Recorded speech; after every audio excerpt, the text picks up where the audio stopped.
how to not let other people's emotions affect you so much, especially if you're sensitive or an empath, which basically everybody is an empath.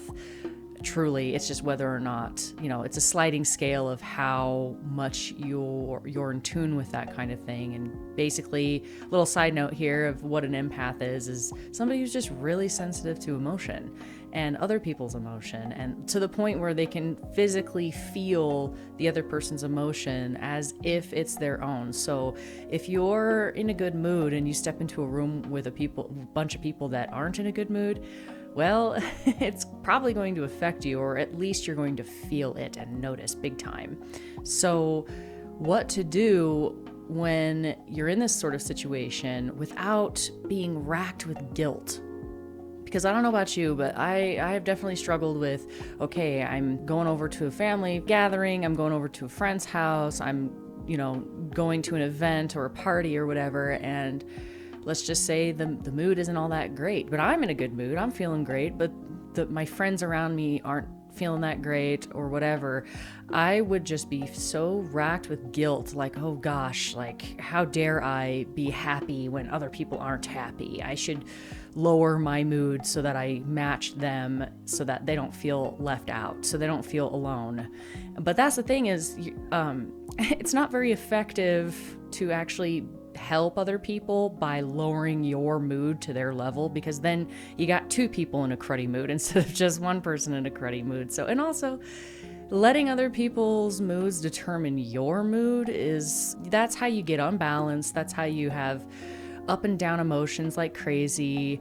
And that's how you can like legit feel crazy, because your emotions are up and then they're down, and then they're up and then they're down, and they're up and then they're down. So that's kind of like the downside of being an empath, is you can kind of be like a sponge and like absorb other people's emotions, but you don't have to. You're not destined to be a sponge. You don't have to be a sponge. You have the power to step into your own power and choose for yourself healthy boundaries and ways of responding and being in the world without being full of guilt, without putting other people out or making other people feel like they're alone. You can be there for somebody without stooping to their level of energetics. If they're in a cruddy mood, you don't have to be in a cruddy mood too, just to make them feel loved and appreciated and held. So that's why I'm here to talk to you today about that, because this is something I've struggled with, and it's something that I've had to work through. And I am thankful for the opportunities in my life that have shown me that this is a thing, and has helped me work through it and figure out what to do, because no way in hell do I want to walk through my life being dictated by other people's emotions. If I feel good, I want to carry that good feeling for as long as I possibly can before it dissipates and changes into something else, because that's the thing with emotions, is they come and go. That is how emotions are. They are analogous to water. They're like water in that the tide comes in, the tide goes out. So the emotions never stay forever. They never last forever. Right now, I'm going to go through 3 major steps on how to not let other people's emotions determine how you feel, and how to hold your energetic vibration despite other people's moods. The first step into not letting other people's emotions affect you as much is understanding that their mood, their emotions, other people's moods, other people's emotions, other people's opinions, other people's thoughts, other people's emotions, I'm going to say it again, other people's emotions are not your responsibility. I'll say it again. Other people's emotions are not your responsibility. You want to know what is your responsibility? Your emotions. My emotions. My emotions are my responsibility, not yours. They're my responsibility. So understanding that on a fundamental level is going to help a ton in being able to release guilt and allow yourself to have healthy boundaries and continue holding yourself in the way that you want for the day or for the week or for however length of time that you want. So sure, we can help other people with their emotions, but ultimately, at the end of the day, it is not your responsibility to carry someone else's emotions or to change the way they feel. It is not your responsibility. Your emotions are your responsibility. My emotions are my responsibility. All right, on to the next step. The second step is about having a gentle approach to the other person, having compassion for the other person, and having an open space for that person to be themselves. Allowing other people to feel what they need to feel in that moment is going to help a lot. I have come into situations where I'm feeling great, I'm floating on cloud nine, I feel awesome, but then I step into a room where there's a bunch of grumpy people, and I have found myself in the past getting angry at them and frustrated at them. Like, why can't you be in a good mood? Why are you ruining my good mood? Like, get your crap together, get your shit together, and get your mood back up so that I can feel good. That's not very conducive to a healthy, open environment. So being able to, before stepping into a situation, really sit down with yourself for 2 seconds and remind yourself that no matter how the other person feels, that is okay. They are allowed to feel however they want to feel. I choose to not let their emotions dictate how I'm feeling. Even just having that intention going into social situations really, really, really helps. Like the first step, your emotions are your responsibility. It's not their responsibility to keep you happy. They don't need to change themselves to keep you happy.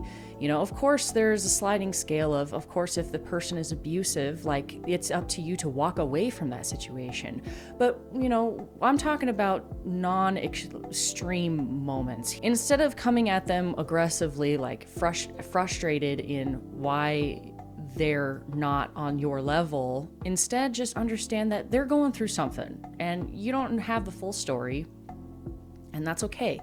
Allowing them to feel whatever they need to feel and giving them the space to do that is extremely, extremely important. Making sure that other people's emotions don't affect you so much is coming in with an open mind, loving compassion, giving other people space to feel what they are feeling without trying to control the situation or judge them for the journey that they're on.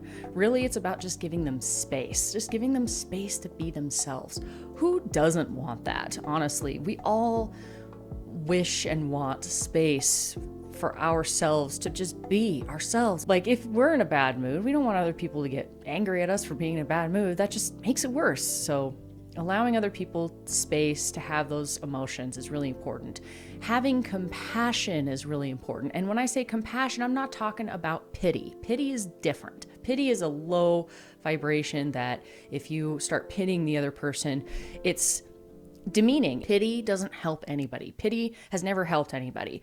Compassion, on the other hand, does help people. It is a non-judgmental place to be. Compassion is much more open and much more fluid and much more understanding in allowing other people to just feel the way they want to feel and be the way they want to be regardless. Yes, and along with that open compassion and non-judgmental approach to people and situations and social events is going to help release the need to control other people and control the way that they behave and the way they feel in order to maintain your mood. That's really kind of ties into the first step as well, in our emotions are our responsibility and their emotions are their responsibility, is that it's not up to you to control them in order to keep yourself in a good space. Okay, now on to the third and final step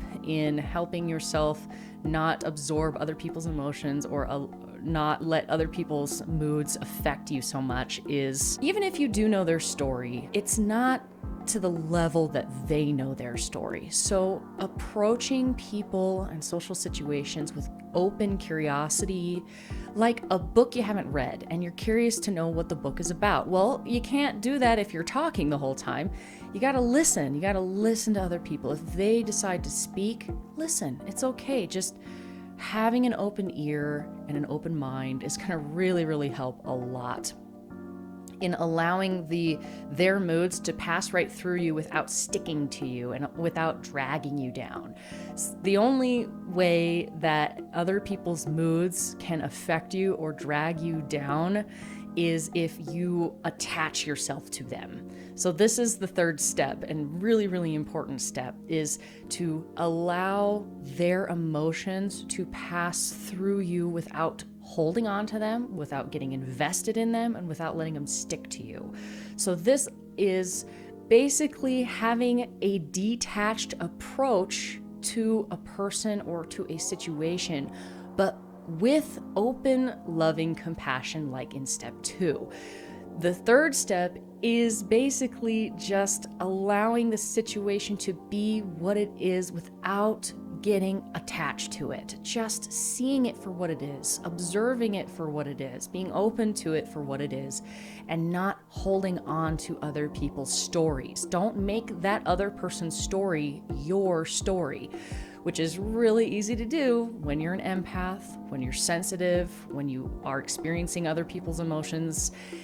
It's easy to all of a sudden absorb that and think, oh my gosh, like, is there something wrong with me? And, oh, is it my fault? Or how dare they? And blah, blah, blah, project. Like, it's really easy to absorb and take it personally or project those moods onto other people. The third step is also about taking your power back in the understanding that you have control over how you handle an emotion or a situation.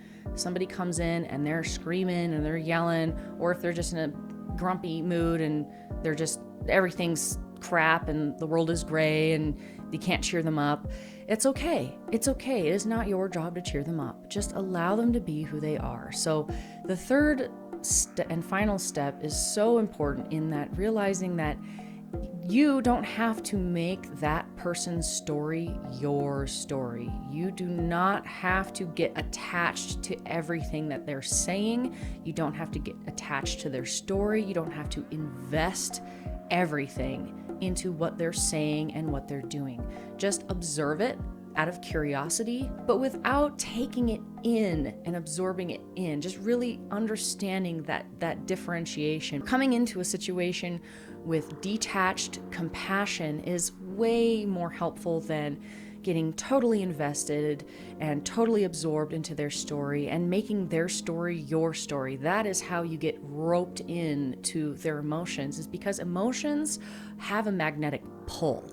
And so if you allow your emotions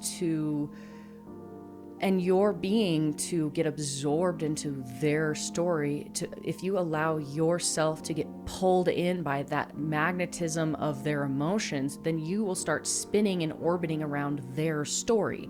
So in order to not let other people's moods and emotions and stories affect you so deeply is by stepping fully into your power as a sovereign being who takes responsibility for their own emotions, and realizing you can have compassion, you can have understanding, you can give space to somebody and listen to what they have to say fully and calmly without absorbing their story, without making their story your story. This is how you magnetize your positivity and your emotions, is by standing strong in them and feeling your feelings in comparison to the other person, and just recognizing the difference between your emotions and their emotions and saying, you know what, I feel good, even if they don't. And that's okay. We are allowed to feel the way we feel. I am allowed to be happy. They're allowed to be sad. It's okay. And the more that you stand in your power and are able to listen and be open to other people without sticking to their stories or absorbing their stories or getting totally invested in everything that they're saying and everything that they're doing, if you can create that space between yourself and the other person, not through deadening your compassion, but by having this compassionate space to allow. Things can't grow if they don't have space. Things can't just be and breathe and flourish and thrive without a little space. We need a little space in our lives to be able to have room to grow and to move and to shift and change if we so choose. So it's really, really powerful to stand strong in your emotion, but through a compassionate, open mindset rather than a sensitive, controlling, judgmental way of being, because then your emotions are not so easily wavered by other people coming in with their stories and their moods. And then all of a sudden, your emotions become very magnetized. Something funny will happen when you play around with this and you get this right. You'll see something funny happen. And what happens is when you are strong in your power and in the way you feel and allowing yourself to feel the way you feel and allowing other people to feel the way they feel in an open, compassionate, understanding way without absorbing everything and taking everything personal, your gravitational pull of your vibration and your emotions will actually pull in other people. It will pull in those people having a bad day. It will pull in those people that are in a bad mood, and they will start gravitating towards you, and you can watch as their moods start to shift for the better. As they get closer and closer to you, energetically speaking, you can actually see how people's days and people's lives and people in the moment will actually shift to a positive, more positive vibration. And actually their moods will start to lift just because your magnetism and your gravitational pull of emotions is drawing them in rather than the other way around. It's really easy to be pulled in to somebody else's negativity, but also you can use this to your advantage on the positive side of things, where if you hold your space true and allow other people to be themselves, the people that are ready to shift their emotions for the positive, whether they're consciously aware of it or not, will gravitate towards you. And the people that are in those cruddy moods, that are determined to be in a crappy mood and determined to not feel better, they will run away, they will disappear, and you don't have to deal with them. So standing true in your power is not a forceful dictatorship. It is a gentle allowing of things to flow through you without sticking, without it being personal, because none of this is really personal. We're all here trying to figure out our own stories and our own journeys. So allowing space for other people to feel and be the way they are is extremely important in not absorbing everything around you and other people's moods and emotions. Just realizing that none of it is really personal. Even if they're coming at you trying to make it personal, guarantee you there's something else going on in their life and their brain and their past experiences and their past traumas that have led to this moment. And if you know that you are a person of integrity and that you did nothing wrong, then you're good. Even if they try to gaslight you, even if they try to come at you aggressively, even if they try to blame and point fingers, guess what?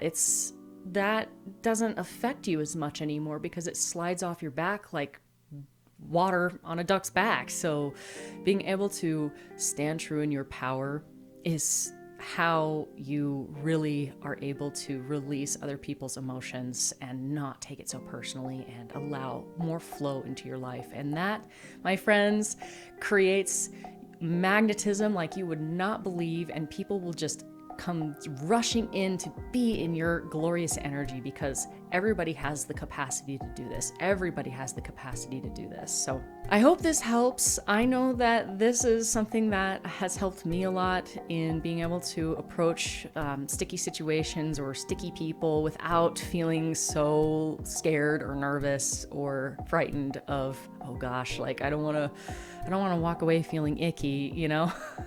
This is how you do it. You become like a freaking Teflon pan. You know, nothing can stick to you because you're just so so smooth and, strong in your own power and your own sovereignty, and taking responsibility for your emotional state rather than the responsibility of other people's emotional states. So I have had fun talking to you today, and I cannot wait to talk to you next time. All right. Love you. Bye.